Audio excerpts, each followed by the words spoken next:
जय श्री राधा कृष्ण। हमारे कृष्ण का प्यारा भक्तों को आनंदित करने वाला फागुन मास चल रहा है। इसमें अति फलकारी फागुन कृष्ण पक्ष की विजया एकादशी आने वाली है। थोड़े में अधिक फल देने वाली महाफलकारी एकादशी वरदान के समान है। अब आज इस वीडियो में हम विजया एकादशी फागुन मास के कृष्ण पक्ष की एकादशी का महत्व और पूजा विधि जानेंगे। साथ ही चर्चा करेंगे कि क्या स्पेशल भोग लगाएं, किन बातों का ध्यान रखें ताकि हमें व्रत का पूर्ण फल मिल सके, और इसी के लिए हमें व्रत में क्या क्या सावधानियां रखनी है, इस तरह की बहुत सारी जानकारी मिलेगी। इसलिए प्लीज वीडियो लास्ट तक जरूर देखना। चैनल पर नए हो तो जल्दी से चैनल सब्सक्राइब कर दो। आने वाले व्रत त्योहारों का रिमाइंडर, डेली का पंचांग और राशिफल अपने फोन पर पाने के लिए एकादशी लिखकर 9821025751 पर व्हाट्सएप मैसेज करें। वीडियो पसंद आए तो लाइक और शेयर करना भूलना नहीं। अब एक जयकारी के साथ चर्चा शुरू करते हैं। बोलो लक्ष्मी नारायण भगवान की जय, एकादशी माता की जय, वृंदावन बिहारी लाल की जय। विजय एकादशी अपने नाम के अनुसार ही विजय प्रदान करने वाली एकादशी है।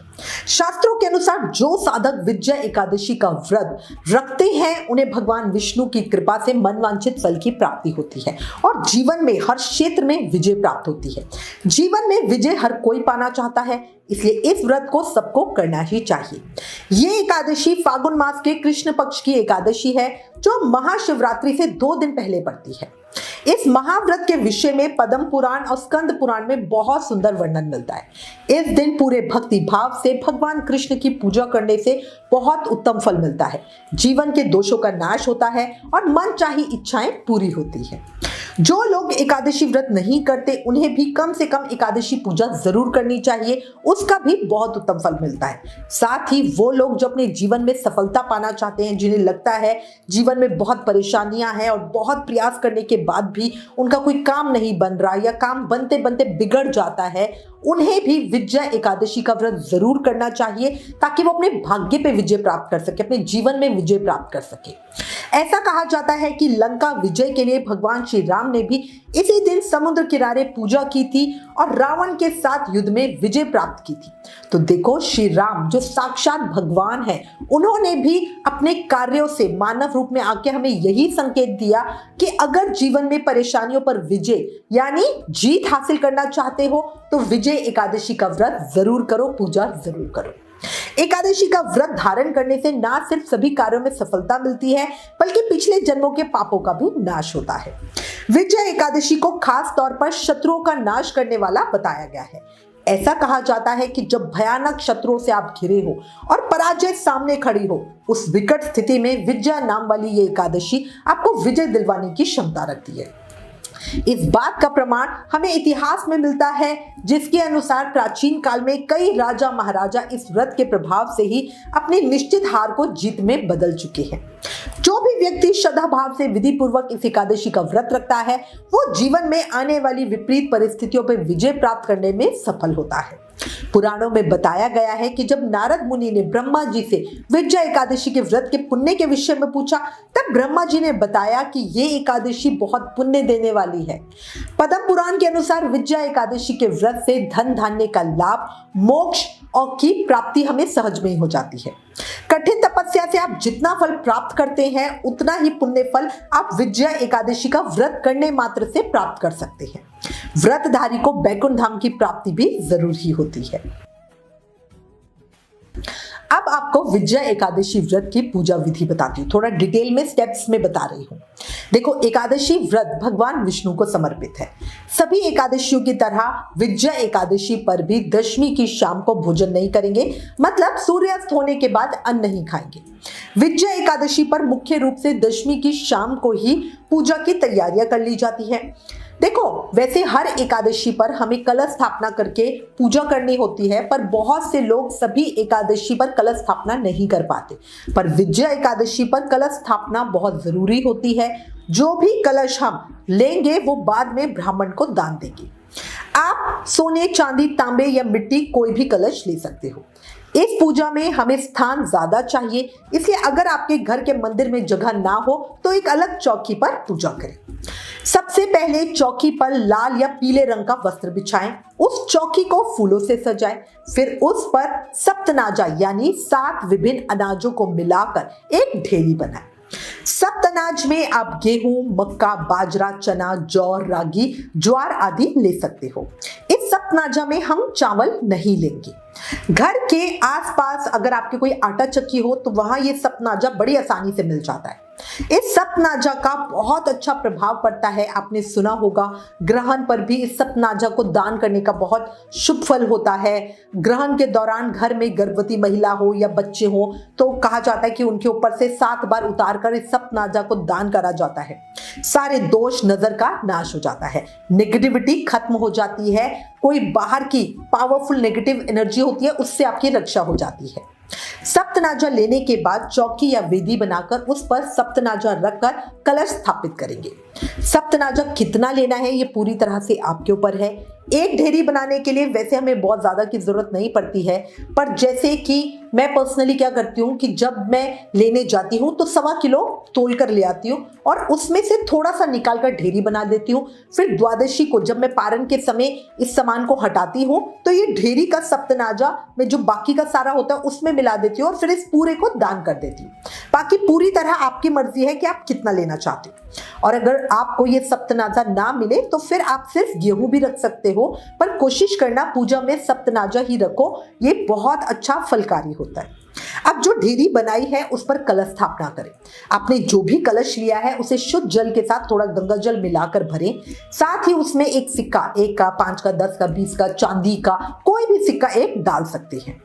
1 सुपारी, 1 हल्दी की गांठ और 1 कौड़ी भी डालें। कलश को 5, 7 या 9 आम के या अशोका के पत्तों से ढकें। फिर थोड़े से जौ कलश के ऊपर रखें। याद रखना कलश पर मौली जरूर बांधना, उस पर रोली से सतिया या स्वस्तिक बनाना। अब ये हो गई हमारी पूजा की तैयारी। ये सब हम दशमी की शाम को ही कर लेंगे। रात को भगवान का ध्यान करते हुए जमीन पर सोएंगे, ब्रह्मचार्य व्रत का पालन करेंगे। एकादशी की सुबह अपने नित्य कर्म से निवृत्त होकर ब्रह्म मुहूर्त में ही स्नान करके साफ स्वच्छ वस्त्र पहनेंगे। पूजा में काले नीले कपड़े नहीं पहनेंगे। फिर पूजा स्थल पर पूजा की तैयारी करेंगे। घर में सबसे पहले गंगा जल के छींटे मारेंगे, इससे घर में पॉजिटिव एनर्जी का संचार होता है। घर के मुख्य द्वार पर हल्दी से स्वस्तिक बनाएंगे, इससे किसी भी तरह की नेगेटिव एनर्जी घर में नहीं आती और हमारा मन पूजा पाठ में ज्यादा लगता है। पूजा के लिए बढ़िया फूल, फल, प्रसाद, पूजन सामग्री आदि की व्यवस्था कर लेंगे। सबसे पहले भगवान सूर्य नारायण को जल अर्पित करेंगे। जल में थोड़ा गुड़, रोली, फूल आदि डाल लेंगे। फिर पूजा पर बैठेंगे और सबसे पहले व्रत का संकल्प लेंगे। फिर भगवान विष्णु की आराधना करेंगे। जहां कलश स्थापना की है वहां पर ही भगवान विष्णु की मूर्ति स्थापित करेंगे। अगर मूर्ति हल्की है तो आप कलश के ऊपर रख सकते हो, अगर भारी है तो नीचे रखें। अपने सेवित गोपाल जी की पूजा भी की जा सकती है, पर उन्हें कलश के ऊपर स्थापित नहीं करेंगे। भगवान विष्णु के साथ माता लक्ष्मी की पूजा भी जरूर करें। किसी भी कार्य में सफलता प्राप्ति के लिए मेहनत के साथ लक्ष्मी जी का होना बहुत जरूरी है, इसलिए भगवान विष्णु के साथ माता लक्ष्मी की बढ़िया पूजा करें। उन्हें पंचामृत से स्नान करवाएं, सुंदर पीले वस्त्र धारण करवाएं, बढ़िया सुंदर श्रृंगार करें। फिर उनकी धूप, दीप, पुष्प, चंदन, फूल, तुलसी से पूजा करें। ऐसा करने से सारे दोषों का नाश होता है और मन चाहा वरदान मिलता है। पूजा में तुलसी के पत्ते जरूर अर्पित करें क्योंकि भगवान विष्णु को तुलसी बहुत प्रिय है। पर याद रखना एकादशी पर तुलसी तोड़ी नहीं जाती, इसलिए तुलसी दल पहले से ही तोड़ कर रखें।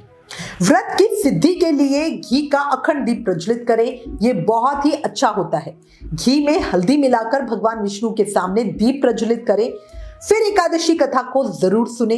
पूजा के समय कथा सुनने का विशेष महत्व और फल होता है। जैसे अगर आपको वीडियो पहले ही मिल जाती है और आपने पहले ही वीडियो देख ली, कथा सुन ली, तब भी पूजा के समय दोबारा कथा जरूर सुनना। एकादशी वाले दिन हमें सुबह और शाम दोनों समय पूजा के समय कथा जरूर सुननी चाहिए। फिर भगवान को भोग अर्पित करें, बढ़िया आरती करें। ओम जय जगदीश हरे के साथ ही एकादशी माता की आरती, एकादशी माता की आरती और भगवान विष्णु की दोनों हमारे चैनल पर है। इसी के साथ विष्णु सहस्त्र नाम का पाठ करें, विष्णु चालीसा का पाठ करें, नारायण स्तोत्र को सुने। ये सब वीडियो हमारे चैनल पर है और सब वीडियोस के लिंक नीचे डिस्क्रिप्शन में दी है। पूजा के बाद प्रसाद सब में बैठे, अगर संभव हो तो गरीबों को केले का दान करें, बहुत ही फलकारी होता है। हमारे सारे ग्रह दोष दूर हो जाते हैं। एक और बात याद रखना, एकादशी पूजा पर उठकर जो भी घर में आपसे बड़े बुजुर्ग हैं उनके पैर जरूर छूना, उनका आशीर्वाद लेना। इससे जीवन में विजय प्राप्ति के जो संभावनाएं हैं वो बहुत बढ़ जाती है। देखो, वैसे तो हमें हर पूजा पर उठने के बाद अपने बड़ों के पैर छूने ही चाहिए, पर विजया एकादशी पे इस बात का हमें विशेष ध्यान रखना चाहिए। एकादशी का दिन बहुत फलकारी होता है, इसलिए पूरा दिन भगवान के पवित्र नामों का जाप करते रहें। किसी भी बुरे काम, गुस्सा, चुगली आदि से बचें। एकादशी पर अच्छे कर्मों का फल 10 गुना और बुरे कर्मों का फल 100 गुना होकर मिलता है, इसलिए एकादशी पर इस बात का विशेष ध्यान रखें। ओम नमो भगवते वासुदेवाय इस मंत्र का जाप करें। जो दीक्षित हैं वो अपने गुरु मंत्र का ही जाप करें। शाम को भगवान की पूजा करें, दीप प्रज्वलित करें। अगर अखंड ज्योत प्रज्वलित है तब भी सुबह और शाम दोनों समय पूजा करते हुए छोटा दीपक भी जरूर प्रज्वलित करें। तुलसी महारानी के सामने दीपदान करें, खुले आकाश में दीपदान करें। दिन भर कुछ खाए नहीं, अगर बिना कुछ खाए रहना संभव ना हो तो शाम की पूजा के बाद एक समय फलाहार किया जा सकता है। फलाहार में आप चाहें तो एक समय कूटू सिंघाड़े के आटे से बना जो खाना होता है वो खा सकते हैं, पर याद रखना एकादशी पर पेठा यानी सीताफल नहीं खाया जाता। ये और व्रतों में खा सकते हैं पर एकादशी पे नहीं खाते। एकादशी की रात्रि पर सामूहिक कीर्तन या नाम जाप जरूर करें, रात्रि जागरण करें, भगवान के नामों का संकीर्तन करें। रात में जागरण करते हुए हरि भजन करने से जीवन के सभी दुखों का, परेशानियों का नाश होता है और महापुण्य फल की प्राप्ति होती है। पूरा दिन मन से भजन करें। श्री रामचरितमानस का पाठ करना भी बहुत फलकारी होता है। एकादशी पर पीली मखाने की खीर भगवान विष्णु को अर्पित करना बहुत फलकारी होता है, मन चाहा वरदान मिलता है। इसके अलावा ऋतुफल यानी मौसम के जो भी फल हो वो भी ठाकुर जी को जरूर अर्पित करें, साथ ही पान जरूर चढ़ाएं। एक और बात याद रखना, विजया एकादशी वाले दिन पेड़ों का भोग जरूर लगाएं, प्रसाद लोगों में बांटें और स्वयं भी फलाहार में खाएं। जो लोग निर्जल व्रत करते हैं वो अगले दिन पारण के समय प्रसाद वाला पेड़ा खाएं। विजया एकादशी फागुन कृष्ण पक्ष एकादशी पर पेड़े का फलाहार हमें चूहे की योनि से मुक्ति दिलाता है। मतलब कभी भी हमारा दोबारा जन्म हुआ तो चूहे की योनि में आप नहीं जाओगे। घर में पेड़े कैसे बनाएं इसकी वीडियो ऑलरेडी चैनल पर है, उस वीडियो का लिंक नीचे डिस्क्रिप्शन में दिया है। अब अपने एकादशी व्रत का पारण मतलब अपने एकादशी व्रत को खोलेंगे कैसे, तो देखो, अगले दिन द्वादशी को सुबह पूजा करेंगे, ब्राह्मण को भोजन कराएंगे। अगर भोजन नहीं करवा सकते हैं तो सूखा सीधा सामान निकाल देंगे। अपने पिछली वीडियो में जो आपको पारण का समय बताया था उसी समय में व्रत को खोलना बहुत जरूरी है। ब्राह्मण को जो भी आप सामान दोगे या भोजन कराओगे उसके साथ दान दक्षिणा भी जरूर देना, और साथ ही ब्राह्मण को वो कलश और सप्तनाजा जो था वो देना। कलश में से सुपारी, हल्दी, पैसे निकाल कर अपने लॉकर या जहां भी पैसे रखते हो वहां रख देना। फिर अपने व्रत का पारण यानी व्रत को खोल लेना। एकादशी व्रत का पारण चने के साथ कैसे करें उस वीडियो का लिंक नीचे ऑलरेडी डिस्क्रिप्शन में दिया है। अब मैं आपको कुछ विशेष बातें बता रही हूं जो एकादशी व्रत में आपको जरूर ध्यान रखनी है। जिन घरों में एकादशी का व्रत नहीं किया जाता वहां भी एकादशी वाले दिन चावल नहीं बनाने चाहिए, चावल नहीं खाने चाहिए। एकादशी व्रत में समाग के चावल भी नहीं खाए जाते। वैसे व्रत जो होते हैं जैसे एकादशी, शिवरात्रि व्रत, उसमें हम समाग के चावल खा सकते हैं, पर एकादशी व्रत में नहीं खाने चाहिए। याद रखो, एकादशी बहुत महान फलदायी दिन है, इसलिए घर का वातावरण पूरी तरह से सात्विक हो। श्रद्धा समर्पण के साथ व्रत पूजा करके भगवान विष्णु को प्रसन्न करना और उनसे मनवांछित फल की प्राप्ति करना। अगर आप भी अपनी जिंदगी में सुख और शांति की कामना कर रहे हो तो दी गई इस विधि के अनुसार ही व्रत करना और आपको बहुत उत्तम फल जरूर मिलेगा। शास्त्रों के अनुसार एकादशी वाले दिन व्रत करने से स्वर्ण दान, भूमि दान, अन्न दान और गौ दान से भी अधिक पुण्य फल मिलता है।